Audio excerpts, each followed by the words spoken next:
নমস্কাৰ বন্ধুসকল, সকলোকে আমাৰ পুথিভঁৰাললৈ স্বাগতম জনাইছোঁ।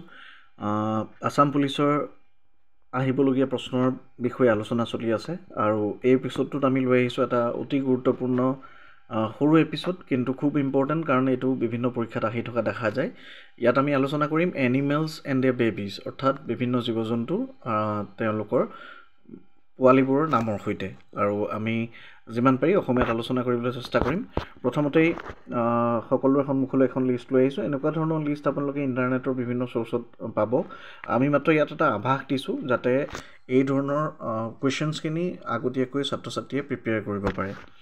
ইয়াত সকলোৱে দেখিছে জীৱ জন্তুবোৰৰ এফালে নাম আছে আৰু তাৰ পোৱালিবোৰৰ নাম সোঁফালে লিখা আছে। প্ৰথমতেই আপোনালোকে পাইছে বিয়েৰ অৰ্থাৎ ভালুকৰ পোৱালিৰ নাম হৈছে কাব। ঠিক তেনেকৈ বাটাৰফ্লাই, পোৱালিটোৰ নাম হৈছে কেটাৰপিলাৰ। কেট, পোৱালিটোৰ নাম হৈছে কিটেন। কাউ, গৰুৰ পোৱালিটোক আমি কাফ বুলি কওঁ। ডিয়েৰ, হৰিণৰ পোৱালিটোক আমি ফন বুলি কওঁ। ডগ, পোৱালিৰ নাম সকলোৱে জানোৱেই পাপি। ডাক, হাঁহ, আৰু হাঁহৰ পোৱালিটোৰ নাম ডাকলিং বুলি কওঁ। এলিফেণ্টৰ পোৱালিৰ নাম কাফ। ফ্ৰগ, ভেকুলীৰ পোৱালিৰ নামক টেডপল বুলি কওঁ। হেন, চিক বুলি কওঁ। হৰ্চ, পোৱালিৰ নাম কওঁ ফ'ল। পিগ, পিগলেট বুলি কওঁ। ঠিক তেনেকৈ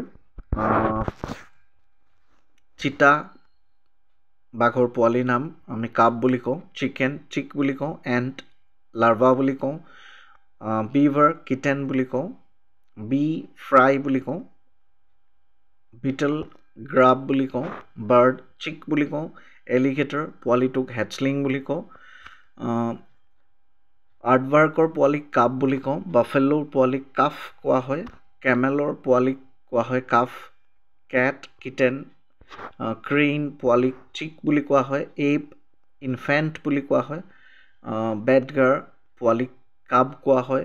কয়টে, পোৱালিক ৱেল্প কোৱা হয়। ক্ৰক'ডাইলৰ পোৱালিক হেডছলিং বুলি কোৱা হয়। গুজ, ৰাজহাঁহৰ পোৱালিক গছলিং বুলি কোৱা হয়। টাৰ্কি, পোৱালিটোক কোৱা হয় পল্ট। শ্বিপ, ভেড়াৰ পোৱালিক লেম্প বুলি কোৱা হয়। জেব্ৰাৰ পোৱালিক কোৱা হয় কোল্ট। ক্ৰ, পোৱালিটোক কোৱা হয় চিক। ডিৰ, পোৱালিটোক ফন। ডগ, পাপ বা পাপি বুলি কওঁ। পিকক, পিচিক বুলি কওঁ। বেট, বাদুলি পোৱালিক পাপ বুলি কোৱা হয়। বেৰ, বহুতবাৰ পৰীক্ষাত আহিছে, ভালুকৰ পোৱালিক আমি কাপ বুলি কওঁ। গতিকে এনেকুৱা ধৰণৰ প্ৰশ্নবোৰ আশা কৰিছোঁ আগতীয়াকৈ আমাৰ ছাত্ৰ ছাত্ৰীসকলে প্ৰিপেয়াৰ কৰিব। সকলোকে শুভেচ্ছা জনাইছোঁ। ধন্যবাদ।